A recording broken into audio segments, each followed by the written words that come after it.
ਸਲੋਕ ਮਹੱਲਾ ਪਹਿਲਾ। ਗੁਰੂ ਨਾਨਕ ਦੇਵ ਜੀ ਮਹਾਰਾਜ ਬਚਨ ਕਰਦੇ ਨੇ। ਇਹ ਸਲੋਕ ਰਾਹੀਂ ਸ਼ਾਹੂਕਾਰ ਨੂੰ ਉਪਦੇਸ਼ ਦਿੱਤਾ। ਸਹੰਸਰ ਦਾਨ ਦੇ ਇੰਦਰ ਰੋ ਆਇਆ। ਸੋ ਇੰਦਰ ਦੇਵਤਾ ਵੀ ਦੇਖ ਲੈ ਦੁਖੀ ਹੋਇਆ ਜਦੋਂ ਗੌਤਮ ਰਿਸ਼ੀ ਦੀ ਇਸਤਰੀ ਹੱਲਿਆ ਦੇ ਸੋਹਣੇ ਰੂਪ ਨੂੰ ਦੇਖ ਕੇ। ਉਸ ਵਕਤ ਉਹ ਚੰਦਰਮਾ ਨੂੰ ਕੁੱਕੜ ਦਾ ਰੂਪ ਬਣਾ ਕੇ ਉੱਥੇ ਗਿਆ ਉਹਦੇ ਘਰੇ। ਉਹਦੀ ਪੁੱਤਰੀ ਜਿਹੜੀ ਸੀ ਅੰਜਲੀ, ਉਹ ਬਾਹਰ ਬੈਠੀ। ਅੰਜਨੀ ਜਾਂ ਅੰਜਲੀ ਉਹਦਾ ਨਾਂ ਆਇਆ। ਫਿਰ ਦੇਖ ਕੁਕਰਮ ਕੀਤਾ। ਜਦੋਂ ਰਿਸ਼ੀ ਨਹਾਉਣ ਗਿਆ ਸਵੇਰੇ, ਕੁੱਕੜ ਨੇ ਵਾਂਗ ਪਹਿਲਾਂ ਹੀ ਦੇਤੀ ਸੀ ਚੰਦਰਮਾ ਨੇ ਬਣ ਕੇ। ਇਹ ਹਜ਼ੂਰ ਸਾਹਿਬ ਬੰਦੇ ਬਹਾਦਰ ਦੇ ਥਾਂ ਤੋਂ ਥੋੜ੍ਹਾ ਜਿਹਾ ਅੱਗੇ ਜਾ ਕੇ ਗੌਤਮ ਰਿਸ਼ੀ ਦਾ ਥਾਂ ਪੈਂਦਾ। ਇਹ ਗੋਦਾਵਰੀ 'ਚ ਨਹਾਉਣ ਗਿਆ ਸੀ। ਇਹ ਬੜਾ ਤਪੀਆਂ ਦਾ ਸਥਾਨ ਹੁੰਦਾ ਸੀ ਪਹਿਲਾਂ ਹਜ਼ੂਰ ਸਾਹਿਬ। ਬੜੇ ਬੜੇ ਤਪੱਸਵੀ ਇੱਥੇ ਤਪ ਕਰਦੇ ਰਹੇ ਨੇ, ਬਹੁਤ ਰਿਸ਼ੀ ਮੁਨੀ ਹੋਏ ਨੇ। ਸੋ ਉਸ ਵਕਤ ਦਰਿਆ ਦੇ ਵਿੱਚੋਂ, ਗੋਦਾਵਰੀ 'ਚੋਂ ਆਵਾਜ਼ ਆਈ ਪਾਣੀ 'ਚੋਂ, ਤੇਰੇ ਘਰੇ ਤਾਂ ਚੋਰ ਲੱਗੇ ਹੋਏ ਆ। ਫਟਾਫਟ ਘਰ ਆਇਆ। ਜਦੋਂ ਆਪਣੀ ਪੁੱਤਰੀ ਨੂੰ ਪੁੱਛਿਆ, ਅੰਜਲੀ ਨੂੰ, ਅੰਦਰ ਕੌਣ ਹੈ? ਉਹਨੇ ਬੜੇ ਤਰੀਕੇ ਨਾਲ ਕਿਹਾ, ਮਾਂ ਜਾਰ। ਮਾਂ ਜਾਰ ਬਿੱਲੇ ਨੂੰ ਕਹਿੰਦੇ ਨੇ। ਸੋ ਉਸ ਵਕਤ ਇਹ ਬਿੱਲੇ ਦਾ ਰੂਪ ਧਾਰ ਕੇ ਘਰੋਂ ਬਾਹਰ ਨਿਕਲਣ ਲੱਗਿਆ। ਇੰਦਰ ਇਹਨੇ ਪਛਾਣ ਲਿਆ। ਸੋ ਫਿਰ ਸਰਾਪ ਦੇ ਦਿੱਤਾ ਸੀ, ਜਿਹੜੇ ਲਾਲਚ ਵਸ ਹੋ ਕੇ ਆਇਆ ਤੇਰੇ 1000 ਚਿੰਨ੍ਹ ਹੋਣਗੇ ਸਰੀਰ ਤੇ। ਕਿਉਂ ਇੰਦਰ ਨੂੰ ਸਰਾਪ ਦਿੱਤਾ? ਇਹ ਮਾਨ ਸਰੋਵਰ ਤੇ ਜਾ ਕੇ ਕਮਲਾਂ ਦੀ ਬਗੀਚੀ ਵਿੱਚ ਛੁਪ ਗਿਆ ਸੀ। ਫਿਰ ਸ਼ਿਵ ਜੀ ਨੇ ਆ ਕੇ ਕਿਹਾ ਸੀ, ਕਿਉਂ ਹੁਣ ਦੱਸ। ਮੈਨੂੰ ਮਖੌਲ ਕਰਦਾ ਸੀ ਉਦੋਂ, ਜਦੋਂ ਵਿਸ਼ਨੂੰ ਨੇ ਮੋਹਣੀ ਅਵਤਾਰ ਧਾਰਿਆ ਸੀ। ਉਦੋਂ ਮੈਂ ਵੀ ਕਾਮ ਦੇ ਅਧਿ ਵਸੀਕਾਰ ਹੋ ਗਿਆ ਸੀ। ਸੋ ਉਸ ਵਕਤ ਫਿਰ ਸਾਰੇ ਦੇਵਤੇ ਇਕੱਠੇ ਹੋ ਕੇ ਬ੍ਰਹਸਪਤੀ ਨੂੰ ਲੈ ਕੇ ਆਏ ਇਹਦੇ ਕੋਲੇ। ਬ੍ਰਹਸਪਤੀ ਜੀ ਨੇ ਕਿਹਾ, ਹੁਣ ਇਹ ਤੇਰਾ ਦੋਸ਼ ਰਾਮ ਦੇ ਨਾਮ ਨਾਲ ਉਤਰਨਾ ਹੈ। ਕਹਿ ਰਾਮ। ਰਾਮ ਕਹਾ ਕੇ ਰਾਮ ਰਾਮ ਜਪਾ ਕੇ ਉਹ ਦੋਸ਼ ਉਤਾਰਿਆ। 60 ਤੇਰੀਆਂ ਰਾਣੀਆਂ, ਚੜ੍ਹਦੀ ਤੋਂ ਚੜ੍ਹਦੀ ਜਵਾਨੀ ਉਹਨਾਂ ਦੀ, ਤੇ ਤੂੰ ਫੇਰ ਜਾ ਕੇ ਤੇਰਾ ਮਨ ਬਕਾਰੀ ਦਾ ਬਕਾਰੀ ਰਿਹਾ, ਵਿਭਚਾਰੀ ਰਿਹਾ, ਤੂੰ ਸ਼ਰਮ ਨਾ ਆਈ ਤੈਨੂੰ? ਉਸ ਵਕਤ ਵਰ ਦੇਤਾ ਕਿ ਜਿੰਨੇ ਚਿੰਨ੍ਹ ਨੇ ਸਾਰੀਆਂ ਅੱਖਾਂ ਬਣ ਜਾਣਗੀਆਂ।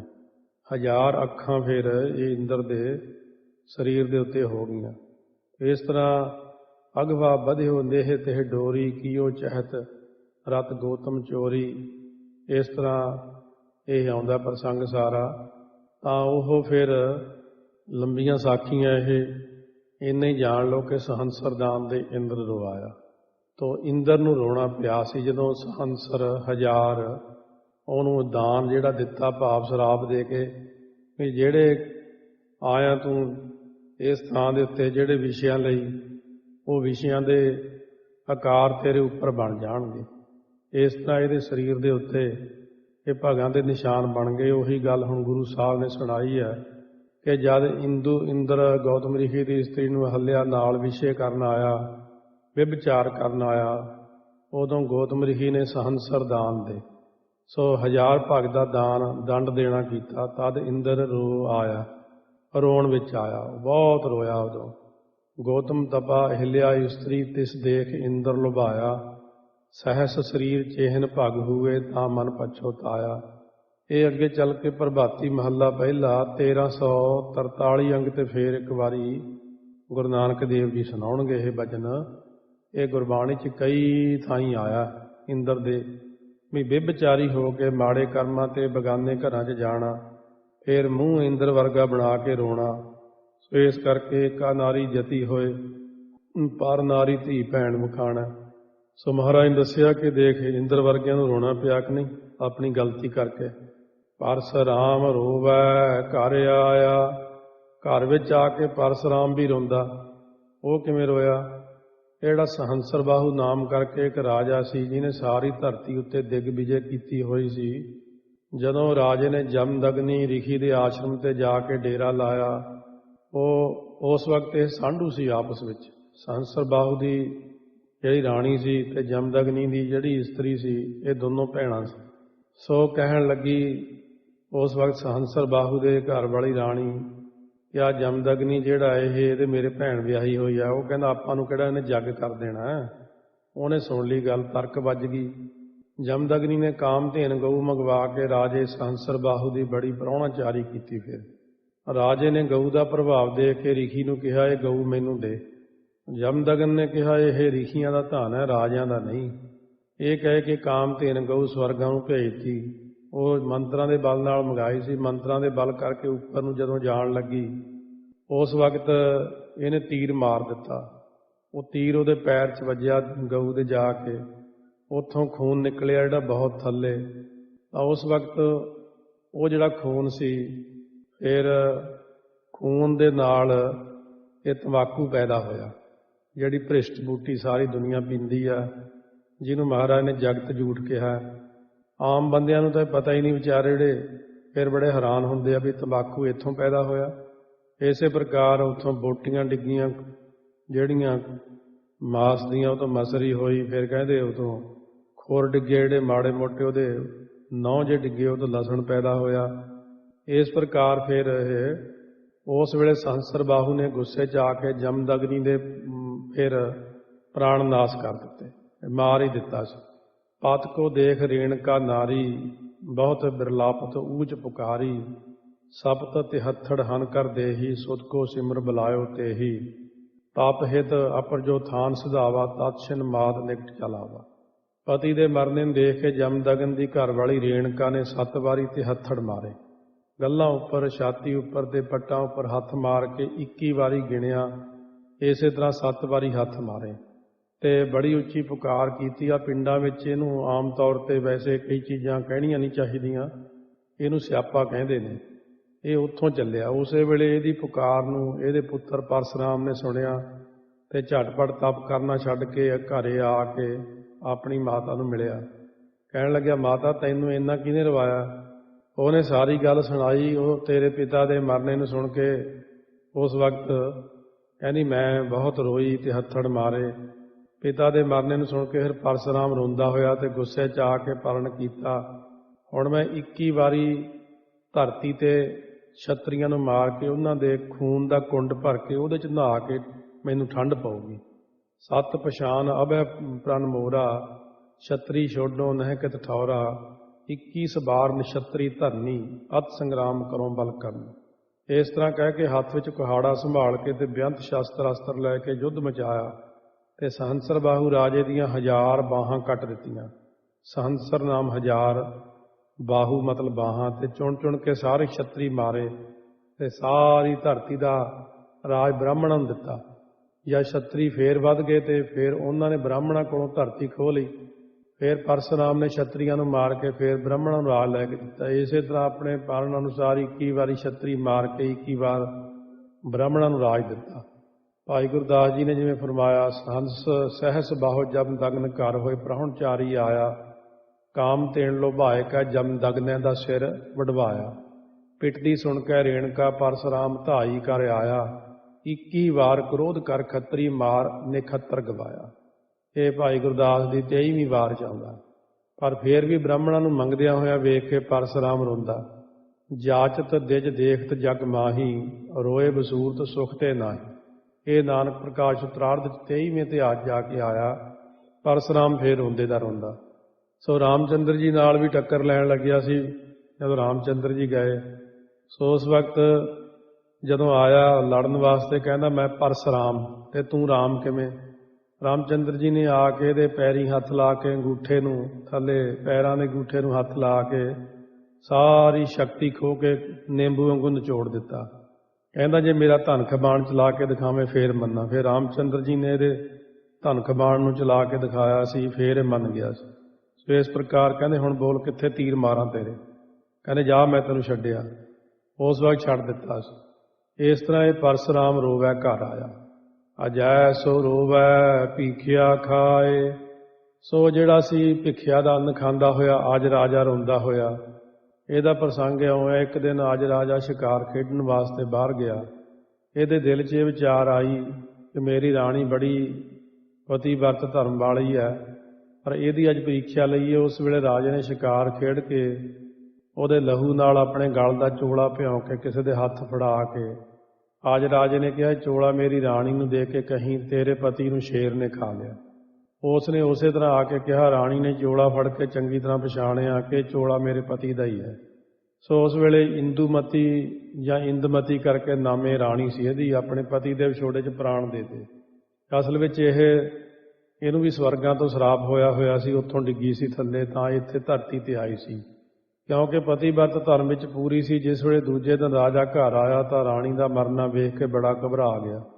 ਇਸੇ ਅਫਸੋਸ 'ਚ ਰਾਗ ਭਾਗ ਛੱਡ ਕੇ ਤਿਆਗ ਕੇ ਫਕੀਰ ਬਣ ਗਿਆ ਤੇ ਭਿੱਖਿਆ ਮੰਗ ਕੇ ਭੋਜਨ ਖਾਂਦਾ। ਇੱਕ ਦਿਨ ਭਿੱਖਿਆ ਮੰਗਣ ਗਿਆ ਤਾਂ ਇੱਕ ਔਰਤ ਨੇ ਬੋਲੀ ਮਾਰੀ ਕਿ ਕਿੱਡਾ ਮੁਸਟੰਡਾ ਹੋ ਕੇ ਰੋਟੀਆਂ ਮੰਗ ਕੇ ਖਾਂਦਾ ਹੈ, ਕੰਮ ਨਹੀਂ ਕਰ ਸਕਦਾ।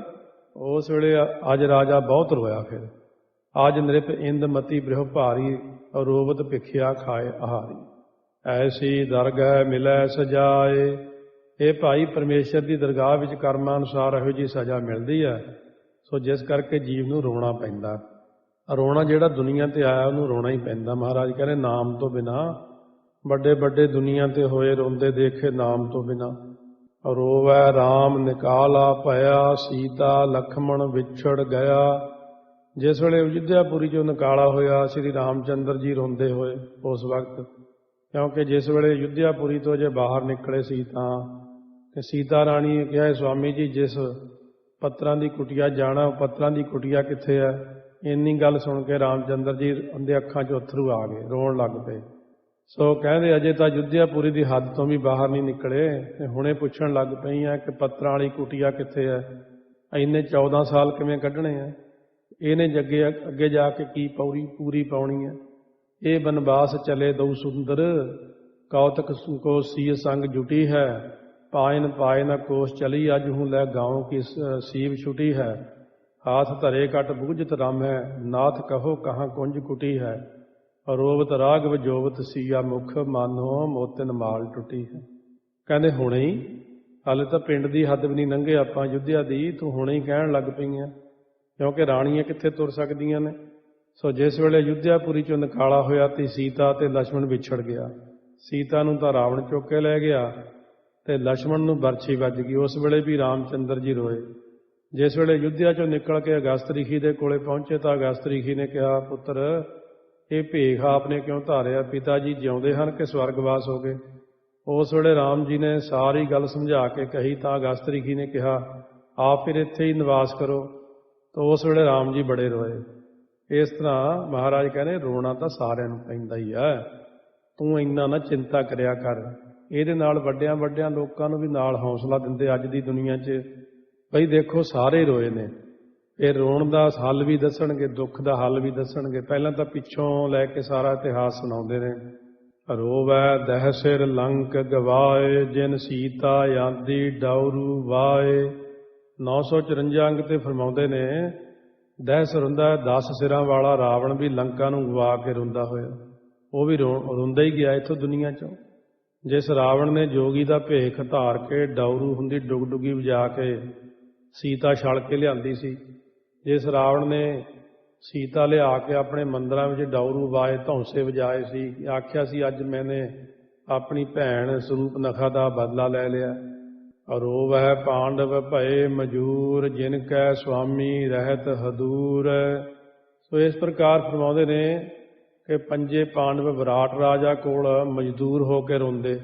ਉਹ ਕਿਵੇਂ ਰੋਏ, ਜਿਸ ਵੇਲੇ ਕ੍ਰੀਚਕ ਨੇ ਸਭਾ ਵਿੱਚ ਦ੍ਰੋਪਦਾ ਨੂੰ ਲੱਤ ਮਾਰੀ ਸੀ, ਉਸ ਵੇਲੇ ਪ੍ਰਗਟ ਹੋਣ ਦੇ ਡਰ ਕਰਕੇ ਆਪਣਾ ਬਲ ਵਰਤ ਨਾ ਸਕੇ ਤੇ ਰੋਣ ਲੱਗ ਪਏ। ਅੱਖਾਂ 'ਚ ਅੱਥਰੂ ਆ ਗਏ ਮਜਬੂਰੀ 'ਚ। ਜਿਨ੍ਹਾਂ ਪਾਂਡਵਾਂ ਦੇ ਪਾਸ ਸੁਆਮੀ ਜੀ ਭਾਵ ਕ੍ਰਿਸ਼ਨ ਜੀ ਰਹਿੰਦੇ ਸੀ, ਕਿਉਂਕਿ ਅਰਜਨ ਦੇ ਰਖਵਾਈ ਸਨ। ਰਾਜਾ ਯੁਧਿਸ਼ਠਰ ਜੀ ਰਾਜੇ ਵਿਰਾਟ ਨੂੰ ਚੌਂਪੜ ਖੜਾਉਣ ਦਾ ਕੰਮ ਕਰਦੇ ਰਹੇ ਤੇ ਨਾਂ ਰੱਖਿਆ ਸੀ ਕੰਕ। ਕੰਕ ਨਾਂ ਰਖਾ ਕੇ ਭੀਮ ਸੈਨ ਉੱਥੇ ਰਸੋਈਏ ਦਾ ਕੰਮ ਕਰਦੇ ਆ, ਬੱਲਭ ਨਾਂ ਰਖਾ ਕੇ ਉੱਥੇ ਅਰਜਨ ਰਾਜਪੁੱਤਰੀ ਨੂੰ ਨਿਰਤਕਾਰੀ ਸਿਖਾਉਣ ਦਾ ਕੰਮ ਕਰਦੇ ਰਹੇ, ਬਿਹੰਡੜਾ ਨਾਂ ਰਖਾ ਕੇ। ਨਕੁਲ ਘੋੜਿਆਂ ਦੀ ਸੇਵਾ ਕਰਦੇ ਰਹੇ, ਗ੍ਰੰਥੀਪਾਲ ਨਾਂ ਰਖਾ ਕੇ। ਸਹਿਦੇਵ ਗਊਆਂ ਦੀ ਸੇਵਾ ਕਰਦੇ ਰਹੇ, ਤੰਤੀਪਾਲ ਨਾਂ ਰਖਾ ਕੇ। ਤੇ ਦ੍ਰੋਪਦੀ ਰਾਣੀ ਦੀ ਸੇਵਾ ਉੱਪਰ ਰਹੀ, ਸਯੰਦਰੀ ਨਾਂ ਰਖਾ ਕੇ। ਇਹ ਪ੍ਰਸੰਗ ਨਾਨਕ ਪ੍ਰਕਾਸ਼ ਵਿੱਚ ਆਉਂਦਾ। ਰੋਵੈ ਜਨਮੇਜਾ ਖੋਏ ਗਿਆ, ਏਕੀ ਕਾਰਨ ਪਾਪੀ ਭਇਆ। ਹੁਣ ਰਾਜਾ ਜਨਮੇਜਾ ਜਿਸ ਵੇਲੇ ਖੋਏ ਗਿਆ, ਪਾਪ ਭੁੱਲ ਗਿਆ ਤਾਂ ਰੋਂਦਾ ਬਹੁਤ ਰੋਇਆ ਇਹ ਵੀ।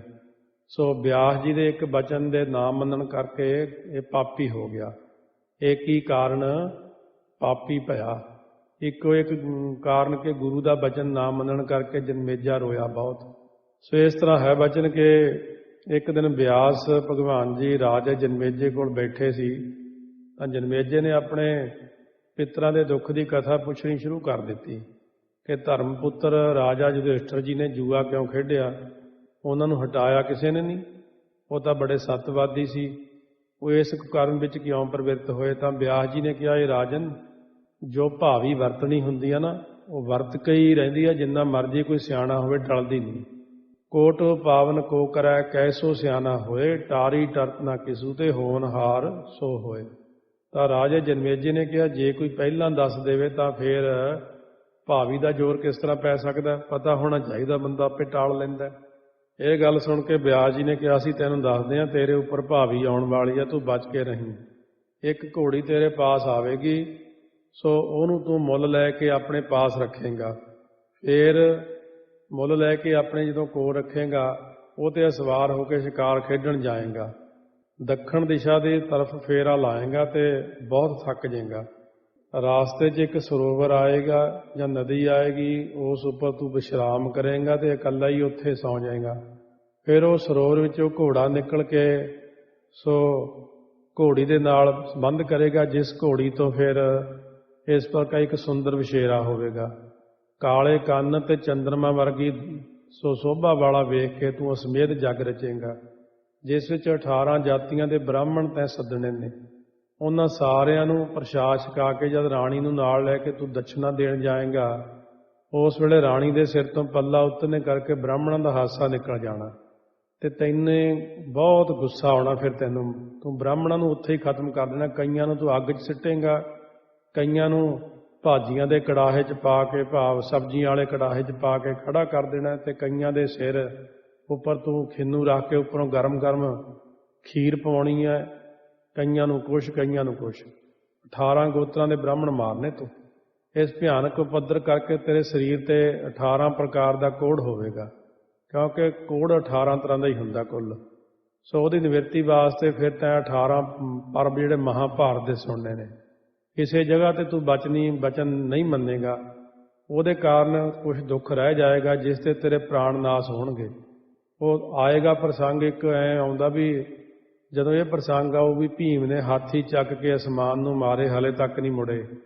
ਕਹਿੰਦੇ ਤੂੰ ਉੱਥੇ ਨੱਕ ਜਿਹਾ ਚੜਾਏਂਗਾ। ਲੈ, ਇਹ ਕਿਵੇਂ ਹੋ ਸਕਦਾ? ਫਿਰ ਤੇਰੇ ਨੱਕ 'ਤੇ ਕੋੜ ਰਹਿ ਜਾਊਗਾ, ਉਹ ਕੋੜ ਕਰਕੇ ਤੂੰ ਮਰੇਂਗਾ।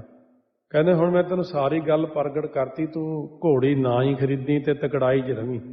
ਰਾਜੇ ਨੇ ਕਿਹਾ, ਫਿਕਰ ਨਾ ਕਰੋ, ਮੈਂ ਤਕੜਾ ਹੋ ਕੇ ਰਹੂੰਗਾ। ਉਸ ਦਿਨ ਤੋਂ ਲੈ ਕੇ ਰਾਜਾ ਜਨਮੇਜੈ ਨੇ ਘੋੜਿਆਂ ਦਾ ਵਪਾਰ ਕਰਨਾ ਹੀ ਛੱਡ ਦਿੱਤਾ। ਹੁਕਮ ਦੇਤਾ ਕਿ ਅੱਜ ਤੋਂ ਲੈ ਕੇ ਕੋਈ ਘੋੜਾ ਘੋੜੀ ਨਹੀਂ ਖਰੀਦਣੀ। ਹੁਣ ਇਹੋ ਜਿਹਾ ਹੱਠ ਰਾਜੇ ਨੇ ਕਿੰਨਾ ਚਿਰ ਕਰਨਾ ਸੀ।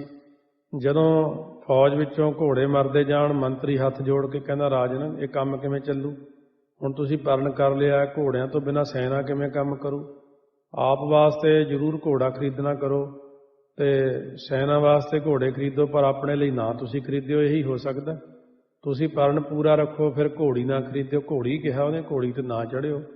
ਨਾਲ ਦੇਸ਼ਾਂ ਦੇ ਸੰਤਰਾਂ ਦੇ ਸੁਦਾਗਰ ਆਪ ਜੀ ਦਾ ਨਾਂ ਤੇ ਜਸ ਸੁਣ ਕੇ ਕੋਲ ਆਉਂਦੇ ਨੇ। ਜਿਸ ਵੇਲੇ ਉਹ ਨਿਰਾਸ਼ ਹੋ ਕੇ ਜਾਂਦੇ ਨੇ ਤਾਂ ਆਪ ਦੀ ਨਿੰਦਿਆ ਕਰਦੇ ਆ। ਹੁਣ ਜੇ ਤੁਹਾਡੇ ਵਰਗੇ ਰਾਜੇ ਇਹਨਾਂ ਘੋੜਿਆਂ ਨੂੰ ਨਾ ਲੈਣ ਤਾਂ ਹੋਰ ਕੌਣ ਲਊਗਾ? ਇਹ ਰਾਜੇ ਨੇ ਵਿਚਾਰਿਆ ਕਿ ਵਿਆਸ ਜੀ ਨੇ ਤਾਂ ਕਿ ਘੋੜੀ ਨਹੀਂ ਖਰੀਦਣੀ, ਉਸ ਉੱਪਰ ਚੜ੍ਹ ਕੇ ਨਹੀਂ ਜਾਣਾ। ਇਹ ਗੱਲ ਯਾਦ ਕਰਕੇ ਵਜ਼ੀਰਾਂ ਨੂੰ ਕਿਹਾ, ਤੁਸੀਂ ਘੋੜੀ ਨਾ ਖਰੀਦਣੀ, ਘੋੜੇ ਖਰੀਦ ਲਿਆਇਓ। ਉਸ ਵੇਲੇ ਬਾਦਸ਼ਾਹ ਦੇ ਹੁਕਮ ਅਨੁਸਾਰ ਘੋੜੇ ਖਰੀਦਣੇ ਸ਼ੁਰੂ ਕਰਤੇ ਉਹਨਾਂ ਨੇ। ਸੋ ਇੱਕ ਵਾਰ ਫਿਰ ਸੁਦਾਗਰ ਨੇ ਬੜੀ ਸੋਹਣੀ ਤੇ ਚੰਚਲ ਘੋੜੀ ਲਿਆ ਕੇ ਵਿਖਾਈ। ਵਜ਼ੀਰ ਨੇ ਬੜੀ ਪਸੰਦ ਕੀਤੀ। ਹੋਰ ਲੋਕ ਵੀ ਗੁਣਾਂ ਵਾਲੀ ਘੋੜੀ ਦੇਖ ਕੇ ਖੁਸ਼ ਹੋ ਗਏ। ਉਹ ਘੋੜੀ ਨੂੰ ਛੱਡਣ ਵਾਸਤੇ ਵਜ਼ੀਰ ਦਾ ਦਿਲ ਨਾ ਕਰੇ। ਰਾਜਾ ਜਨਮੇਜੈ ਕੋਲ ਜਾ ਕੇ ਕਿਹਾ, ਰਾਜਨ ਇੱਕ ਸੁਦਾਗਰ ਘੋੜੀ ਲਿਆਇਆ, ਉਹ ਆਪ ਜੀ ਦੇ ਦਰਵਾਜ਼ੇ ਉੱਪਰ ਬੱਧੀ ਹੋਈ ਬੜੀ ਸੋਹਣੀ ਲੱਗਦੀ ਹੈ, ਹੁਕਮ ਕਰੋ ਖਰੀਦ ਲਵਾਂ। ਉਹ ਘੋੜੀ ਹੋਰ ਕਿਸੇ ਦੇ ਲਾਇਕ ਨਹੀਂ। ਵਜ਼ੀਰ ਦੇ ਬਹੁਤ ਕਹਿਣ ਤੇ ਰਾਜੇ ਨੇ ਕਿਹਾ, ਖਰੀਦ ਲਓ। ਕਈ ਮਹੀਨੇ ਤਾਂ ਉਹ ਘੋੜੀ ਤਬੇਲੇ 'ਚ ਬੰਨੀ ਰਹੀ। ਫਿਰ ਅਸਵਪਾਲ ਉਸ ਘੋੜੀ ਤੇ ਚੜ੍ਹ ਕੇ ਉਹਦੀ ਚਾਲ ਦੇਖਦੇ ਰਹੇ। ਫਿਰ ਇੱਕ ਦਿਨ ਰਾਜਾ ਜਨਮੇਜੈ ਨੂੰ ਕਹਿੰਦੇ, ਰਾਜਨ ਜਿਹਾ ਜਿਹਾ ਤੇਜ਼ ਇਹ ਘੋੜੀ ਹੈ ਨਾ, ਬਹੁਤ ਤੇਜ਼ ਚੱਲਦੀ ਹੈ, ਇਹੋ ਜਿਹਾ ਅੱਗੇ ਆਪ ਨੇ ਕਦੇ ਦੇਖਿਆ ਹੀ ਨਹੀਂ ਹੋਣਾ। ਬੜੀ ਚੰਚਲ ਚਲਾਕ ਹੈ, ਬੜੀ ਫੁਰਤੀਲੀ ਹੈ, ਬੜੀ ਲਾਇਕ ਹੈ। ਬੜੇ ਗੁਣ ਸੁਣਾ ਕੇ ਰਾਜੇ ਨੂੰ ਲਲਚਾ ਲਿਆ। ਉਹ ਘੋੜੀ ਤੇ ਸਵਾਰ ਹੋ ਕੇ ਦੱਖਣ ਦਿਸ਼ਾ ਵੱਲ ਹੀ ਚਲਾ ਗਿਆ। ਫਿਰ ਕੁਦਰਤੀ ਅੱਗੇ ਰਾਜੇ ਨੇ ਇੱਕ ਹਿਰਨ ਦੇਖਿਆ। ਉਹ ਹਿਰਨ ਦੇ ਮਗਰ ਦੌੜਾਈ ਘੋੜੀ। ਦੌੜਦਾ ਇੰਨੀ ਦੂਰ ਚਲਾ ਗਿਆ, ਪਿੱਛੇ ਕੋਈ ਸੂਰਮਾ ਰਲ ਨਾ ਸਕਿਆ ਆ ਕੇ। ਬਹੁਤ ਘਣੇ ਜੰਗਲ ਚਲਾ ਗਿਆ। ਫਿਰ ਹਰਨ ਨੂੰ ਤਾਂ ਮਾਰ ਲਿਆ, ਪਰ ਥਕੇਵਾਂ ਹੋ ਗਿਆ। ਉੱਥੇ ਇੱਕ ਸਰੋਵਰ ਸੀ, ਉੱਥੇ ਪਾਣੀ ਦੇ ਕਿਨਾਰੇ ਪਾਣੀ ਪੀ ਕੇ ਉੱਥੇ ਹੀ ਸੌਂ ਗਿਆ। ਘੋੜੀ ਬੰਨ੍ਹਤੀ ਦਰਖਤ ਦੇ ਨਾਲ। ਬਿਆਸ ਜੀ ਦੇ ਕਹੇ ਹੋਏ ਅਨੁਸਾਰ ਸਾਰੀ ਗੱਲ ਭੁੱਲ ਗਈ। ਇੰਨੇ ਨੂੰ ਸਰੋਵਰ ਵਿੱਚੋਂ ਇੱਕ ਦਰਿਆਈ ਘੋੜਾ ਪ੍ਰਗਟ ਹੋਇਆ। ਸੰਬੰਧ ਹੋਣ ਕਰਕੇ ਅੱਗੇ ਫਿਰ ਉਹ ਸਾਰਾ ਕੁਝ ਉਸੇ ਪ੍ਰਕਾਰ ਹੋਇਆ ਜਿਵੇਂ ਕਿਹਾ। ਮੰਦਰਾਂ 'ਚ ਆ ਗਏ, ਮਹਿਲਾਂ 'ਚ ਆ ਗਏ। ਪਿੱਛੋਂ ਸਮੇਂ ਅਨੁਸਾਰ ਘੋੜੀ ਨੇ ਵਿਸ਼ੇਰਾ ਦਿੱਤਾ। ਕਾਲੇ ਕੰਨ, ਸਰੀਰ ਬੜਾ, ਰੰਗ ਦੇਖ ਕੇ ਅਸਮੇਧ ਜਗ ਕਰਨ ਦਾ ਖਿਆਲ ਆ ਗਿਆ। ਹੋਰ ਸਾਥੀਆਂ ਨੇ ਸਲਾਹ ਦੇ ਦਿੱਤੀ ਕਿ ਜੱਗ ਜ਼ਰੂਰ ਚਾਹੀਦਾ, ਇਸ ਵਿੱਚ ਆਪਦਾ ਤੁਹਾਡਾ ਬਹੁਤ ਜਸ ਹੋਊ, ਬੇਅੰਤ ਪੁੰਨ ਲੱਗਣਗੇ। ਉਸ ਵੇਲੇ ਜੱਗ ਆਰੰਭ ਕਰਤਾ ਤੇ 18 ਜਾਤੀਆਂ ਦੇ ਬ੍ਰਾਹਮਣ ਬੁਲਾਏ। ਜੱਗ ਕਰਕੇ ਸਾਰਿਆਂ ਨੂੰ ਜਦੋਂ ਰੋਟੀ ਖਵਾਈ, ਰਾਣੀ ਨੂੰ ਨਾਲ ਲੈ ਕੇ ਦਛਣਾ ਦੇਣ ਗਿਆ ਤਾਂ ਹਵਾ ਦੇ ਬੁੱਲੇ ਆਉਣ ਕਰਕੇ, ਉਹਦਾ ਕੱਪੜਾ ਉੱਚਾ ਹੋਣ ਕਰਕੇ ਕੁਛ ਅੰਗ ਐਸੇ ਦੇਖ ਗਏ। ਇਹਨਾਂ ਨੇ ਉਹ ਦੇਖ ਕਰਕੇ ਰਾਣੀ ਵੱਲ ਹੱਸ ਪਏ। ਉਸ ਵੇਲੇ ਰਾਜੇ ਨੂੰ ਇੰਨਾ ਗੁੱਸਾ ਚੜ੍ਹਿਆ, ਉਹਨੇ ਫਿਰ ਵਿਚਾਰਿਆ ਹੀ ਨਹੀਂ, ਸਾਰੇ ਬ੍ਰਾਹਮਣ ਫੜ ਕੇ ਮਾਰ ਦਿੱਤੇ। 18 ਜਾਤੀਆਂ ਦੇ ਬ੍ਰਾਹਮਣ ਮਾਰਨੇ ਕਰਕੇ 18 ਹੀ ਪ੍ਰਕਾਰ ਦਾ ਕੋੜ ਹੋਇਆ। ਉਸ ਵੇਲੇ ਬਹੁਤ ਦੁਖੀ ਹੋਇਆ ਤੇ ਬਿਆਸ ਜੀ ਨੂੰ ਬੁਲਾਇਆ। ਉਹਨਾਂ ਦੇ ਚਰਨ ਫੜ ਕੇ ਬੇਨਤੀ ਕੀਤੀ, ਮੈਂ ਭੁੱਲ ਗਿਆ, ਆਪ ਮੇਰੇ ਤੇ ਕਿਰਪਾ ਕਰੋ। ਉਸ ਵੇਲੇ ਫਿਰ ਬਿਆਸ ਜੀ ਨੇ ਕਿਹਾ, ਜੋ ਮੈਂ ਕਿਹਾ ਸੀ ਸੱਤ ਸੱਤ ਕਰਕੇ ਮੰਨੀ ਜਾਵੀਂ, ਜੋ ਮੈਂ ਕਹਾਂ ਕੋਈ ਬਚਨ ਮੋੜੀ ਨਾ। ਤਾਂ ਜਨਮੇਜੇ ਨੇ ਕਿਹਾ, 7 ਬਚਨ ਜੀ। ਉਸ ਵੇਲੇ ਬਿਆਸ ਜੀ ਨੇ 18 ਪਰਬ ਮਹਾਭਾਰਤ ਦੇ ਸੁਣਾਉਣਾ ਕਰਤੇ, ਸ਼ੁਰੂ ਕਰਤੇ। ਜਿਉਂ-ਜਿਉਂ 7 ਕਰਕੇ ਸੁਣ, 7 ਹੈ ਜੀ, 7 ਹੈ ਜੀ, ਤਿਉਂ-ਤਿਉਂ ਉਹਦਾ ਰੋਗ ਹਟਦਾ ਗਿਆ। ਜਿਸ ਵੇਲੇ ਭੀਮਸੈਨ ਦਾ ਪ੍ਰਸੰਗ ਸੁਣਾਇਆ ਕਿ ਜਦ ਪਾਂਡਵ ਗਲਣ ਵਾਸਤੇ ਹਿਮਾਲੇ ਪਰਬਤ ਨੂੰ ਗਏ ਤਾਂ ਰਾਹ ਵਿੱਚ ਦੁਰਯੋਧਨ ਦਾ ਮਿੱਤਰ ਰਾਜਾ ਭੂਰਪਾਲ ਮਿਲਿਆ। ਉਹਨੇ ਜਦ ਭੀਮਸੈਨ ਨੂੰ ਵੇਖਿਆ ਤਾਂ ਮਿੱਤਰ ਦਾ ਵੈਰ ਯਾਦ ਆ ਗਿਆ। ਇਹਨੇ ਮੇਰੇ ਮਿੱਤਰ ਦੁਰਯੋਧਨ ਨੂੰ ਮਾਰਿਆ, ਹੁਣ ਮੈਂ ਇਸ ਕੋਲੋਂ ਬਦਲਾ ਲਵਾਂ। ਉਸ ਵੇਲੇ ਭੀਮਸੈਨ ਤੇ ਭੂਰਪਾਲ ਦਾ ਬੜਾ ਭਾਰੀ ਜੰਗ ਹੋਇਆ। ਭੀਮਸੈਨ ਨੇ ਰਾਜੇ ਭੂਰਪਾਲ ਦੇ ਹਾਥੀ ਚੁੱਕ ਚੁੱਕ ਕੇ ਆਕਾਸ਼ ਨੂੰ ਚਲਾਤੇ। ਉਹ ਹਾਥੀ ਹੁਣ ਤੱਕ ਆਕਾਸ਼ 'ਚ ਫਿਰ ਰਹੇ ਨੇ। ਜਦੋਂ ਇਹ ਪ੍ਰਸੰਗ ਆਇਆ ਤਾਂ ਰਾਜਾ ਜਨਮੇਜੇ ਨੇ ਨੱਕ ਵਿੰਗਾ ਕਰ ਲਿਆ, ਜਿਵੇਂ ਅੱਜ ਕੱਲ੍ਹ ਲੋਕ ਕਰਦੇ ਆ। ਤਾਂ ਮਿਥਿਹਾਸ ਹੈ, ਹੋ ਨਹੀਂ ਸਕਦਾ, ਨੱਕ ਹੀ ਵਿੰਗਾ ਕਰੀ ਜਾਂਦੇ ਨੇ। ਇਹ ਬਚਨ ਨਾ ਮੰਨਿਆ, ਜਿਸ ਕਰਕੇ ਨੱਕ ਉੱਤੇ ਕੋੜ ਰਹਿ ਗਿਆ ਤੇ ਦੁਖੀ ਹੋ ਕੇ ਮਰਿਆ। ਸੋ ਉਹੀ ਪ੍ਰਸੰਗ ਗੁਰੂ ਸਾਹਿਬ ਨੇ ਕਿਹਾ, ਰਾਜਾ ਜਨਮੇਜਾ ਬਿਆਸ ਜੀ ਦੇ ਕਹੇ ਹੋਏ ਬਚਨ ਨੂੰ ਭੁੱਲ ਗਿਆ ਤੇ ਇੱਕ ਬਚਨ ਦੇ ਨਾ ਮੰਨਣ ਕਰਕੇ ਪਾਪੀ ਕੋੜੀ ਹੋਇਆ। ਇਸ ਪ੍ਰਕਾਰ ਫਿਰ ਇਹ ਸਾਰਾ ਪ੍ਰਸੰਗ ਦੱਸਿਆ ਮਹਾਰਾਜ ਨੇ ਸ਼ਬਦਾਂ ਦੇ ਰਾਹੀਂ, ਇੱਕ ਇੱਕ ਪੰਕਤੀ ਰਾਹੀਂ ਉਹ ਪ੍ਰਸੰਗ ਦੱਸਦੇ ਨੇ। ਅੱਜ ਸਾਖੀ ਨਾ ਸਾਹਮਣੇ ਆਵੇ ਫਿਰ ਉਹ ਪੂਰਾ ਪਤਾ ਨਹੀਂ ਲੱਗਦਾ ਗੱਲ ਕੀ ਹੋਈ ਸੀ। ਰੋਵ ਹੈ ਸੇਖ ਮਸਾਇਕ ਪੀਰ, ਅੰਤ ਕਾਲ ਮਤ ਲਾਗੈ ਭੀੜ। ਸ਼ੇਖ ਮਸਾਇਕ ਤੇ ਪੀਰ ਵੀ ਰੋਂਦੇ ਨੇ ਤੇ ਆਖਦੇ ਕਿ ਅੰਤ ਸਮੇਂ ਮਤਾ ਸਾਨੂੰ ਜਮਾਂ ਦੀ ਭੀੜ ਲੱਗੇ। ਉਹ ਵੀ ਡਰਦੇ ਨੇ ਕਿ ਸਾਨੂੰ ਵੀ ਇਸ ਪ੍ਰਕਾਰ ਕੋਈ ਦੁੱਖ ਤਕਲੀਫ ਨਾ ਆ ਕੇ ਚਿੰਬੜੇ। ਰੋਵ ਹੈ ਸ਼ੇਖ ਮਸਾਇਕ ਪੀਰ। ਰੋਵ ਹੈ ਰਾਜੇ ਕੰਨ ਪੜਾਏ, ਘਰ ਘਰ ਮੰਗ ਹੈ ਭੀਖਿਆ ਜਾਏ। ਭਰਥਰੀ ਅਤੇ ਗੋਪੀ ਚੰਦ ਜਿਹੜੇ ਰਾਜੇ ਕੰਨਾਂ ਨੂੰ ਪੜਵਾ ਕੇ ਰੋਂਦੇ ਆ ਅਤੇ ਘਰ ਘਰ ਵਿੱਚ ਆ ਕੇ ਭੀਖ ਮੰਗਦੇ ਆ। ਰੋਵ ਹੈ ਕਿਰਪਨ ਸੰਚੈ ਧਨ ਜਾਏ, ਪੰਡਿਤ ਰੋਵ ਹੈ ਗਿਆਨ ਗਵਾਏ। ਕਿਰਪਨ ਹੁੰਦਾ ਜਿਹੜਾ ਸੂਮ ਦਾ ਧਨ, ਕੰਜੂਸ ਸੂਮ ਦਾ ਧਨ ਇਕੱਠਾ ਕੀਤਾ ਹੋਇਆ ਚਲਾ ਜਾਵੇ ਤਾਂ ਉਹ ਵੀ ਰੋਂਦਾ, ਅਤੇ ਪੰਡਿਤ ਗਿਆਨ ਨੂੰ ਗਵਾ ਕੇ ਰੋਂਦੇ ਨੇ। ਇਸ ਪ੍ਰਕਾਰ ਹੈ ਕਿ ਜਦੋਂ ਪੰਡਿਤ ਨੂੰ ਗਿਆਨ ਚਲਿਆ ਜਾਂਦਾ ਫਿਰ ਉਹ ਕਿਵੇਂ ਰੋਂਦਾ। ਕਿ ਰਾਜੇ ਭੋਜ ਦੀ ਨਗਰੀ 'ਚ ਇੱਕ ਪੰਡਿਤ ਸਾਰੇ ਦਿਗਵਿਜੇ ਕਰਦਾ ਹੋਇਆ, ਦਿਗਵਿਜੇ ਹੁੰਦੀ ਸਾਰੀ ਦੁਨੀਆ ਨੂੰ ਜਿੱਤਣਾ, ਦਿਗਵਿਜੇ ਕਰਦਾ ਹੋਇਆ ਆਇਆ। ਆ ਕੇ ਸ਼ਹਿਰ 'ਚ ਢੰਡੋਰਾ ਫਰਾਤਾ, ਅਨਾਊਂਸਮੈਂਟ ਹੁੰਦੀ ਢੰਡੋਰਾ ਢੋਲ ਜਿਹਾ ਵਜਾ ਕੇ ਕਿ ਮੇਰੇ ਨਾਲ ਸਾਰੇ ਪੰਡਿਤ ਆ ਕੇ ਚਰਚਾ ਕਰਨ, ਨਹੀਂ ਤਾਂ ਮੈਨੂੰ ਸਾਰੇ ਆਪਣੇ ਗ੍ਰੰਥ ਦੇਣ। ਇਹ ਗੱਲ ਸੁਣ ਕੇ ਸਾਰਿਆਂ ਪੰਡਤਾਂ ਨੇ ਇਕੱਠੇ ਹੋ ਕੇ ਸੋਚਿਆ ਹੁਣ ਕੀ ਕਰਨਾ ਚਾਹੀਦਾ। ਵਿਚਾਰ ਕੇ ਇੱਕ ਜੋਸ਼ੀ ਕੋਲੋਂ ਪੁੱਛਿਆ, ਇੱਕ ਪੰਡਤ ਚਰਚਾ ਕਰਨ ਵਾਸਤੇ ਬਾਹਰੋਂ ਆਇਆ, ਉਹਦੇ ਸਾਹਮਣੇ ਸਾਡੀ ਜਿੱਤ ਕਿਵੇਂ ਹੋਵੇ। ਉਹ ਕਹਿਣ ਲੱਗਿਆ ਜੇ ਗੰਗਾ ਤੇਲੀ ਉਹਦੇ ਸਾਹਮਣੇ ਜਾ ਕੇ ਚਰਚਾ ਕਰੇ ਤਾਂ ਉਹ ਪੰਡਤ ਹਾਰ ਜੂਗਾ। ਕਹਿੰਦੇ ਅਜੀਬ ਗੱਲ ਹੈ, ਗੰਗਾ ਤੇਲੀ ਨੂੰ ਆਉਂਦਾ ਜਾਂਦਾ ਤਾਂ ਕੁਝ ਨਹੀਂ। ਕਹਿੰਦਾ ਮੇਰੀ ਕਹੀ ਮੰਨੋ। ਉਸ ਵੇਲੇ ਪੰਡਤਾਂ ਨੇ ਗੰਗੇ ਤੇਲੀ ਕੋਲ ਜਾ ਕੇ ਬੇਨਤੀ ਕੀਤੀ ਕਿ ਇੱਕ ਪੰਡਤ ਬਾਹਰੋਂ ਆਇਆ, ਉਹ ਨਾਲ ਆਪ ਚਰਚਾ ਕਰਨੀ। ਤਾਂ ਗੰਗਾ ਤੇਲੀ ਕਹਿਣ ਲੱਗਾ ਫਿਕਰ ਨਾ ਕਰੋ, ਚੱਲਦੇ ਆ ਹੁਣੇ। ਉਸੇ ਵੇਲੇ ਗੰਗੇ ਤੇਲੀ ਨੂੰ ਖੂਬ ਸੋ ਪਾਣੀ ਨਾਲ ਪਹਿਲਾਂ ਨਹਾ ਧਵਾ ਕੇ ਫਿਰ ਨਵੇਂ ਕੱਪੜੇ ਪਾ ਕੇ ਮਰੋੜੀਦਾਰ ਧੋਤੀ ਬਣਵਾਈ, ਹੱਥ 'ਚ ਸੁੱਚਾ ਰੁਮਾਲ ਫੜਾਇਆ, ਪੈਰਾਂ 'ਚ ਨਵੀਂ ਜੁੱਤੀ ਪਵਾਤੀ। ਇਸ ਤਰ੍ਹਾਂ ਸਰੀਰ ਸਜਾ ਕੇ ਨਾਲ ਲੈ ਚੱਲੇ। ਜਦੋਂ ਕੋਲ ਆ ਕੇ ਪਹੁੰਚੇ ਗੰਗੇ ਤੇਲੀ ਨੇ ਉਹ ਜੁੱਤੀ ਜਿਹੜੀ ਲਾਹ ਕੇ ਨਾ ਸੁੱਚੇ ਰੁਮਾਲ ਦੇ 'ਚ ਲਪੇਟ ਕੇ ਕੱਛ 'ਚ ਲੈ ਲਈ। ਰੁਮਾਲ ਵੱਡਾ ਸਾਰਾ ਸੁੱਚਾ, ਮਤਲਬ ਇਹ ਬਣਿਆ ਹੁੰਦਾ ਰੇਸ਼ਮ ਦਾ, ਜਦ ਪੰਡਤ ਦੇ ਕੋਲ ਪਹੁੰਚਿਆ ਤਾਂ ਕਰਮਚਾਰੀ ਪੰਡਤ ਨੇ ਕਿਹਾ, ਹੇ ਪੰਡਤ ਜੀ, ਤੁਹਾਡੀ ਕਿੰਗ ਬਗਲੰ, ਇਹ ਆ ਬਗਲ ਵਿੱਚ ਕੀ ਹੈ? ਭਾਵ ਕੱਛ 'ਚ ਕੀ ਲਿਆ ਹੋਇਆ ਕੱਪੜੇ 'ਚ ਲਪੇਟ ਕੇ? ਤਾਂ ਗਾਂਗੇ ਤੇਲੀ ਨੇ ਕਿਹਾ, ਕੰਟਕ ਚੂਰ ਪ੍ਰਾਣੰ ਹੈ। ਪੰਡਤ ਨੇ ਵਿਚਾਰਿਆ 18 ਪ੍ਰਾਣਾਂ ਵਿੱਚੋਂ ਤਾਂ ਇਹ ਪ੍ਰਾਣ ਨਹੀਂ, ਖਿਆਲ ਹੈ ਕੋਈ ਹੋਰ ਹੀ ਭਾਰੀ ਵਿਦਵਾਨ ਲੱਗਦਾ। ਕੰਟਕ ਹੁੰਦਾ ਕੰਡਾ, ਕੰਡੇ ਨੂੰ ਚੂਰ ਹੁੰਦੀ ਤੋੜਨ ਵਾਲੀ, ਚੂਰ ਚੂਰ ਕਰਨ ਵਾਲੀ ਜੁੱਤੀ, ਉਹਨੇ ਉਹਦਾ ਨਾਂ ਰੱਖ ਲਿਆ ਕੰਟਕ ਚੂਰ ਪ੍ਰਾਣੰ। ਸੋ ਜਿਹਨੇ ਆਪਣੇ ਤਜਰਬੇ ਨਾਲ ਕਹਿੰਦੇ ਨਵਾਂ ਪ੍ਰਾਣ ਹੀ ਰਚਿਆ। ਫਿਰ ਪੰਡਤ ਨੇ ਕਿਹਾ, ਤੁਸੀਂ ਪ੍ਰਤੱਖ ਚਰਚਾ ਕਰਨੀ ਚਾਹੁੰਦੇ ਜਾਂ ਇਸ਼ਾਰੇ ਨਾਲ? ਤਾਂ ਗਾਂਗੇ ਤੇਲੀ ਨੇ ਕਿਹਾ, ਜਿਵੇਂ ਆਪਦੀ ਮਰਜ਼ੀ ਹੋਵੇ ਉਸੇ ਤਰ੍ਹਾਂ ਹੀ ਕਰੋ। ਤਾਂ ਪੰਡਤ ਨੇ ਵਿਚਾਰਿਆ, ਜੇ ਇਸ਼ਾਰੇ ਨਾਲ ਚਰਚਾ ਹੋਵੇ ਤਾਂ ਬਹੁਤ ਚੰਗਾ। ਉਸ ਵੇਲੇ ਪੰਡਤ ਨੇ ਇੱਕ ਉਂਗਲ ਖੜੀ ਕੀਤੀ, ਤਾਂ ਗਾਂਗੇ ਉਹਨੇ ਇੱਕ ਉਂਗਲ ਖੜੀ ਕੀਤੀ ਵੀ ਪਰਮੇਸ਼ਰ ਇੱਕੋ ਇੱਕ ਹੈ, ਤੇ ਗਾਂਗੇ ਤੇਲੀ ਨੇ 2 ਉਂਗਲਾਂ ਖੜੀਆਂ ਕਰਤੀਆਂ। ਪੰਡਤ ਨੇ 5 ਉਂਗਲਾਂ ਖੜੀਆਂ ਕਰਤੀਆਂ। ਗਾਂਗੇ ਨੇ ਸਾਰਾ ਹੱਥ ਐਂ ਮਰੋੜ ਲਿਆ ਜਿਵੇਂ ਮੁੱਕੀ ਬਣਾਈ ਦੀ ਹੈ, ਮੁੱਠੀ ਬੰਦ ਕਰ ਲਈ। ਇੰਨੇ 'ਚ ਗਾਂਗੇ ਤੇਲੀ ਦੀ ਜਿੱਤ ਹੋ ਗਈ, ਕਰਮਚਾਰੀ ਪੰਡਤ ਹਾਰ ਗਿਆ। ਹੁਣ ਬਾਅਦ 'ਚ ਲੋਕਾਂ ਨੇ ਪੰਡਤ ਕੋਲੋਂ ਪੁੱਛਿਆ, ਤੁਸੀਂ ਚਰਚਾ ਕੀਤੀ ਹੈ ਤੇ ਪਤਾ ਤਾਂ ਸਾਨੂੰ ਕੋਈ ਲੱਗਿਆ ਨਹੀਂ। ਹੁਣ ਤਾਂ ਪੰਡਤ ਨੇ ਸੁਣਾਇਆ, ਮੈਂ ਇੱਕ ਉਂਗਲ ਖੜੀ ਕੀਤੀ ਕਿ ਇੱਕ ਪਰਮਾਤਮਾ ਹੀ ਹੈ, ਤੇ ਉਹਨੇ 2 ਉਂਗਲਾਂ ਖੜੀਆਂ ਕੀਤੀਆਂ ਕਿ ਦੂਜੀ ਮਾਇਆ ਵੀ ਹੈ, ਕਿਉਂਕਿ ਬ੍ਰਹਮ ਤੋਂ ਬਿਨਾਂ ਮਾਇਆ ਨੂੰ ਹੋਰ ਕਿਸੇ ਦਾ ਆਸਰਾ ਨਹੀਂ। ਫਿਰ ਮੈਂ 5 ਉਂਗਲਾਂ ਖੜੀਆਂ ਕੀਤੀਆਂ ਕਿ ਮਾਇਆ ਦੁਆਰਾ 5 ਤੱਤ ਪੈਦਾ ਕੀਤੇ ਆ, 5 ਤੱਤਾਂ ਨਾਲ ਸਰੀਰ ਰਚਿਆ। ਉਹਨੇ ਮੁੱਕੀ ਵੱਢ ਕੇ ਦਿਖਾਈ ਕਿ ਮੈਂ 5 ਤੱਤਾਂ ਰਚ ਸਰੀਰ ਨੂੰ ਵਸੀਕਾਰ ਰੱਖਿਆ ਹੋਇਆ। ਤਾਂ ਮੈਂ ਵਿਚਾਰਿਆ, ਇਹ ਤਾਂ ਪੂਰਨ ਮਹਾਤਮਾ ਜਿਨ੍ਹਾਂ ਨੇ ਆਪਣੇ ਸਰੀਰ ਨੂੰ ਵਸ 'ਚ ਕੀਤਾ ਹੋਇਆ, ਇਹ ਮਹਾਤਮਾ ਨਾਲ ਕੀ ਚਰਚਾ ਕਰਨੀ ਹੈ? ਫਿਰ ਲੋਕ ਸ਼ੈਤਾਨ ਹੁੰਦੇ ਆ, ਗਾਂਗੇ ਤੇਲੀ ਕੋਲ ਗਏ, ਕਹਿੰਦੇ ਆਪ ਨੇ ਕੀ ਚਰਚਾ ਕੀਤੀ, ਸਾਨੂੰ ਤਾਂ ਸਮਝ ਨਹੀਂ ਲੱਗੀ। ਗਾਂਗੇ ਤੇਲੀ ਨੇ ਸੁਣਾ ਕੇ, ਪੰਡਤ ਬੜਾ ਖਰਾਬ ਨਿਕਲਿਆ ਬਈ, ਉਹਨੇ ਇੱਕ ਉਂਗਲ ਕਰਕੇ ਮੈਨੂੰ ਕਿਹਾ ਤੂੰ ਕਾਣਾ ਹੈ। ਮੈਂ 2 ਉਂਗਲਾਂ ਖੜੀਆਂ ਕਰਤੀਆਂ ਕਿ ਮੈਂ ਤੇਰੀਆਂ ਦੋਵੇਂ ਅੱਖਾਂ ਕੱਢ ਦੂੰਗਾ, ਇਹ ਆਪਣੀ ਛੱਡੀ ਜਾਵੇ। ਫਿਰ ਉਹਨੇ ਕਹਿੰਦੇ ਮੂਹਰੇ ਮੈਨੂੰ ਥੱਪੜ ਦਿਖਾਇਆ। ਉਹ ਤਾਂ 5 ਉਂਗਲਾਂ ਖੜੀਆਂ ਕਰਕੇ ਕਹਿੰਦਾ 5 ਤੱਤ ਹੈ। ਪੰਡਤ ਤਾਂ ਆਪਣੀ ਸਿਆਣੀ ਗੱਲ ਕਰੇ, ਕਹਿੰਦਾ ਮੈਂ ਆਖਿਆ ਇਹ ਮੈਨੂੰ ਚਪੇੜ ਮਾਰੂਗਾ, ਮੈਂ ਅੱਗੇ ਘੁਸੁੰਨ ਵੱਟ ਲਿਆ। ਕਹਿੰਦਾ ਪੰਡਤ ਭੱਜ ਗਿਆ ਬਸ ਇਹਨੇ ਦੇਖ ਕੇ। ਇਸ ਵਜ੍ਹਾ ਨਾਲ ਕਹਿੰਦਾ ਮੈਂ ਜਿੱਤ ਪਿਆ। ਉਹ ਪੰਡਤ ਗਿਆਨ ਨੂੰ ਗਵਾ ਕੇ ਉੱਚੀ ਉੱਚੀ ਰੋਇਆ ਬਾਤ ਸੁਣ ਕੇ, ਓਹੋ ਇਹ ਤਾਂ ਗਾਂਗਾ ਤੇਲੀ ਸੀਗਾ।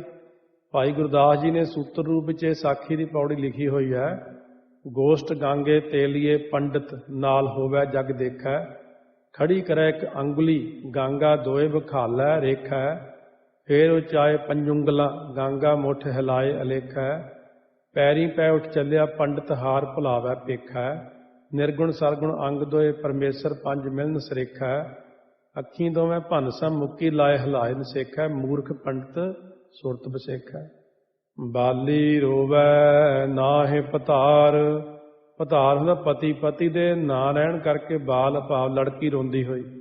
ਇੱਕ ਦਿਵਯੋਦਾਸ ਨਾਮੇ ਰਾਜਾ ਸੀ, ਉਹਦੀ ਦਿਵਿਆ ਦੇਵੀ ਨਾਮ ਕਰਕੇ ਇੱਕ ਲੜਕੀ ਸੀ, ਉਹਦਾ ਜਿਸ ਨਾਲ ਵੀ ਵਿਵਾਹ ਹੁੰਦਾ ਸੀ ਉਹ ਲੜਕਾ ਮਰ ਜਾਂਦਾ ਸੀ। ਉਹ ਲੜਕੀ ਸਾਰੀ ਉਮਰ ਪਤੀ ਤੋਂ ਬਿਨਾਂ ਰੋਂਦੀ ਰਹੀ। ਇਹਦੀ ਕਥਾ ਪਦਮ ਪੁਰਾਣ 'ਚ ਲਿਖੀ ਹੋਈ ਆ, ਕਿਉਂਕਿ ਉਹਨੇ ਪਿਛਲੇ ਜਨਮ 'ਚ ਆਪਣੇ ਪਤੀ ਨੂੰ ਸਰਦੀਆਂ ਦੇ ਸਮੇਂ 'ਚ ਘਰੋਂ ਰਾਤ ਨੂੰ 12 ਵਜੇ ਬਾਹਰ ਕੱਢਤਾ। ਉਹ ਬਾਹਰ ਮਰ ਗਿਆ ਸੀ ਠੰਡ 'ਚ। ਉਹ ਜਾਂਦਾ ਸ਼ਰਾਪ ਦੇ ਗਿਆ ਸੀ, ਜਾਂ ਤੇਰਾ ਵੀ ਕਦੇ ਵਿਆਹ ਨਾ ਹੋਊਗਾ।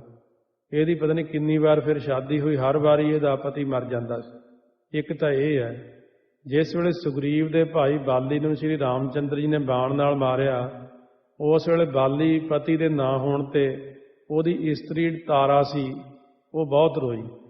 ਸੋ ਇਸ ਪ੍ਰਕਾਰ ਫਰਮਾਉਂਦੇ ਹਨ। ਸਾਰੀ ਦੁਨੀਆ ਕਹਿੰਦੇ ਦੁਖੀ ਹੈ। ਸੇਠ ਜੀ ਤੈਨੂੰ ਕੀ ਦੱਸੀਏ, ਨਾਨਕ ਦੁਖੀਆ ਸਭ ਸੰਸਾਰ, ਮੰਨੇ ਨਾਉ ਸੋਈ ਜਿਣ ਜਾਏ, ਔਰੀ ਕਰਮ ਨਾ ਲੇਖੈ ਲਾਏ। ਧੰਨ ਗੁਰੂ ਨਾਨਕ ਦੇਵ ਜੀ ਕਥਨ ਕਰਦੇ ਇਸ ਤਰੀਕੇ ਕਰਕੇ, ਇਸ ਵਜ੍ਹਾ ਨਾਲ ਸਾਰਾ ਸੰਸਾਰ ਹੀ ਦੁਖੀ ਹੈ। ਜੋ ਵਾਹਿਗੁਰੂ ਵਾਹਿਗੁਰੂ ਵਾਹਿਗੁਰੂ ਨਾਮ ਨੂੰ ਮੰਨਦਾ ਉਹ ਜਿੱਤ ਜਾਂਦਾ। ਨਾਮ ਤੋਂ ਬਿਨਾਂ ਹੋਰ ਕੋਈ ਕਰਮ ਲੇਖੇ ਨਹੀਂ ਲੱਗਦਾ। ਕਲਯੁਗ ਦਾ ਸਮਾਂ ਇਹ। ਇਸ ਕਰਕੇ ਤੂੰ ਨਾਮ ਜਪਿਆ ਕਰ, ਤੇਰੇ ਮਨ ਨੂੰ ਸ਼ਾਂਤੀ ਮਿਲੂ। ਆਪਣੀ ਇਸਤਰੀ ਨੂੰ ਵੀ ਕਹੇ ਇਹ ਵੀ ਨਾਮ ਜਪਿਆ ਕਰੇ, ਮਿਲ ਕੇ ਨਾਮ ਜਪਿਆ ਕਰੋ, ਫਿਰ ਸ਼ਾਂਤੀ ਮਿਲੂਗੀ। ਮਹੱਲਾ ਦੂਜਾ। ਜਪ ਤਪ ਸਭ ਕਿਛ ਮੰਨਿਆ, ਅਵਰ ਕਾਰਾ ਸਭ ਬਾਦ। ਵਾਹਿਗੁਰੂ ਨਾਮ ਦੇ ਮੰਨਣ ਕਰਨ ਨਾਲ ਜਾਪ ਤਪ ਆਦਿਕ ਸਭ ਕੁਝ ਸਫਲੇ ਹੁੰਦੇ ਆ। ਨਾਮ ਤੋਂ ਬਿਨਾਂ ਹੋਰ ਸਭ ਕਾਰਾਂ ਬਾਦ ਵਿਅਰਥ ਹੀ ਹੈ। ਬਾਕੀ ਜਿੰਨੇ ਕੰਮ ਲੋਕ ਕਰਦੇ ਨੇ ਉਹ ਸਾਰੇ ਕੰਮ ਬੇਅਰਥੀ ਨੇ। ਨਾਨਕ ਮੰਨਿਆ ਮੰਨੀਐ ਬੁੱਝੀਐ ਗੁਰ ਪ੍ਰਸਾਦ। ਧੰਨ ਗੁਰੂ ਅੰਗਦ ਦੇਵ ਸਾਹਿਬ ਮਹਾਰਾਜ ਕਥਨ ਕਰਦੇ ਆ ਕਿ ਗੁਰਾਂ ਦੀ ਕਿਰਪਾ ਦੁਆਰੇ ਵਾਹਿਗੁਰੂ ਨਾਮ ਦਾ ਮੰਨੀਐ, ਮੰਨਣ ਕਰਨਾ ਸਮਝੀਏ ਤਾਂ ਇਹ ਜੀਵ ਮੰਨਿਆ ਜਾਂਦਾ, ਆਦਰ ਸਹਿਤ ਹੁੰਦਾ ਫਿਰ ਇਹ ਜੀਵ। ਪੌੜੀ ਕਾਇਆ ਹੰਸ ਧੁਰ ਮੇਲ ਕਰਤੈ ਲਿਖ ਪਾਇਆ। ਕਾਇਆ ਹੁੰਦੀ ਦੇਹੀ ਅਤੇ ਹੰਸ ਹੁੰਦਾ ਜੀਵ, ਜੀਵ ਆਤਮਾ ਜਿਹੜਾ ਆਪਣੇ ਅੰਦਰ ਹੈ। ਦੇਹੀ ਅਤੇ ਜੀਵ ਦਾ ਆਪਸ ਵਿੱਚ ਮੇਲ ਧੁਰ ਤੋਂ ਕਰਤੇ ਪੁਰਖ ਨੇ ਲਿਖ ਕੇ ਪਾਇਆ ਹੋਇਆ। ਸਭ ਮੈਂ ਗੁਪਤ ਵਰਤਦਾ ਗੁਰਮੁਖ ਪ੍ਰਗਟਾਇਆ। ਉਹ ਕਰਤਾ ਪੁਰਖ ਸਾਰਿਆਂ ਵਿੱਚ ਗੁਪਤ ਹੋ ਕੇ ਵਰਤਦਾ, ਪਰ ਗੁਰਮੁਖਾਂ ਨੂੰ ਗੁਰਾਂ ਦੁਆਰਾ ਹਿਰਦੇ ਚੋਂ ਸਾਖਿਆਤ ਨਜ਼ਰ ਆ ਜਾਂਦਾ, ਬਾਹਰ ਵੀ ਅੰਦਰ ਵੀ। ਗੁਣ ਗਾਵੈ ਗੁਣ ਉਚਰੈ ਗੁਣ ਮਾਹਿ ਸਮਾਇਆ। ਗੁਰਮੁਖ ਰਾਗ ਦੁਆਰੇ ਵੀ ਪਰਮੇਸ਼ਰ ਦੇ ਗੁਣਾਂ ਨੂੰ ਗਾਉਂਦੇ ਆ, ਬਾਣੀ ਦੁਆਰਾ ਵੀ ਗੁਣਾਂ ਨੂੰ ਉਚਾਰਦੇ ਆ, ਅਤੇ ਉਹਨਾਂ ਦਾ ਮਨ ਵੀ ਗੁਣਾਂ ਦੇ ਵਿੱਚ ਸਮਾਇਆ ਹੋਇਆ। ਸੱਚੀ ਬਾਣੀ ਸੱਚ ਹੈ ਸੱਚ ਮੇਲ ਮਿਲਾਇਆ। ਸੱਚ ਨਿਸ਼ਚੈ ਕਰਕੇ ਉਹਨਾਂ ਦੀ ਬਾਣੀ ਸੱਚੀ ਆ। ਉਹਨਾਂ ਗੁਰਮੁਖਾਂ ਨੂੰ ਸੱਚੇ ਵਾਹਿਗੁਰੂ ਨੇ ਆਪਣੇ ਸਾਧ ਸੰਗਤ ਰੂਪੀ ਮੇਲ ਦੇ ਨਾਲ ਮਿਲਾਇਆ। ਸਭ ਕੁਛ ਆਪੇ ਆਪ ਹੈ ਆਪੇ ਦੇ ਵਡਿਆਈ। ਵਾਹ ਵਾਹ ਸੱਚੇ ਪਾਤਸ਼ਾਹ ਤੂੰ ਸੱਚੀ ਨਾਈ। ਉਹ ਗੁਰਮੁਖ ਇਹ ਨਿਸ਼ਚੈ ਕਰਦੇ ਮਨ 'ਚ ਕਿ ਵਾਹਿਗੁਰੂ ਸਭ ਕੁਛ ਆਪੇ ਆਪ ਹੀ ਹੈ, ਆਪਣੇ ਪਿਆਰਿਆਂ ਨੂੰ ਆਪ ਹੀ ਵਡਿਆਈ ਦਿੰਦਾ। ਵਾਹੋ ਅਸਚਰਜ ਹੈ, ਵਾਹੋ ਤੂੰ ਧੰਨ ਹੈ, ਵਾਹੋ ਸ਼ਾਬਾਸ਼ ਹੈ। ਇਹ ਵਾਹਿਗੁਰੂ ਤੇਰੀ ਜਿਹੜੀ ਵਡਿਆਈ ਉਹ ਵੀ ਸੱਚੀ ਹੈ, ਤੂੰ ਵੀ ਧੰਨ ਹੈ, ਤੂੰ ਅਸਚਰਜ ਹੈ। ਵਾਹ ਵਾਹ ਵਾਹ ਵਾਹ ਹੈ ਤੂੰ।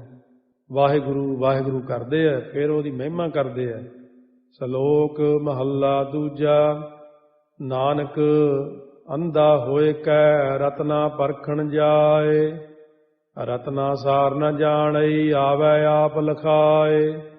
ਧੰਨ ਗੁਰੂ ਅੰਗਦ ਦੇਵ ਸਾਹਿਬ ਮਹਾਰਾਜ ਸੱਚੇ ਪਾਤਸ਼ਾਹ ਪਾਵਨ ਬਚਨ ਫਰਮਾਉਂਦੇ ਹਨ ਕਿ ਇਸ ਪ੍ਰਕਾਰ ਹੈ ਕਿ ਇਹ ਜੀਵ ਅੰਨਾ ਗਿਆਨੀ ਹੋ ਕੇ ਸੰਤਾਂ ਦੇ ਸ਼ੁਭ ਗੁਣਾਂ ਰੂਪ ਰਤਨਾਂ ਨੂੰ ਪਰਖਣ ਜਾਂਦਾ, ਪਰ ਰਤਨ ਰੂਪ ਮਹਾਤਮਾ ਦੇ ਸ਼ੁਭ ਗੁਣਾਂ ਰੂਪ ਰਤਨਾਂ ਦੀ ਸੰਭਾਲ ਨਹੀਂ ਜਾਣਦਾ, ਸਗੋਂ ਆਪਣੇ ਆਪ ਉੱਥੇ ਆਪਣਾ ਆਪ ਜਣਾ ਕੇ ਆਉਂਦਾ।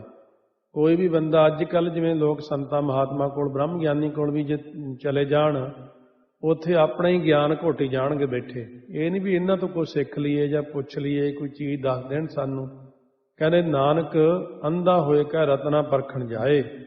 ਪ੍ਰਤੱਖ ਵੀ ਅੰਨਾ ਹੋ ਕੇ ਪ੍ਰਤੱਖ ਰਤਨਾਂ ਨੂੰ ਪਰਖਣ ਜਾਂਦਾ। ਰਤਨਾ ਸਾਰ ਨਾ ਜਾਣੀ ਆਵੈ ਆਪ ਲਖਾਏ।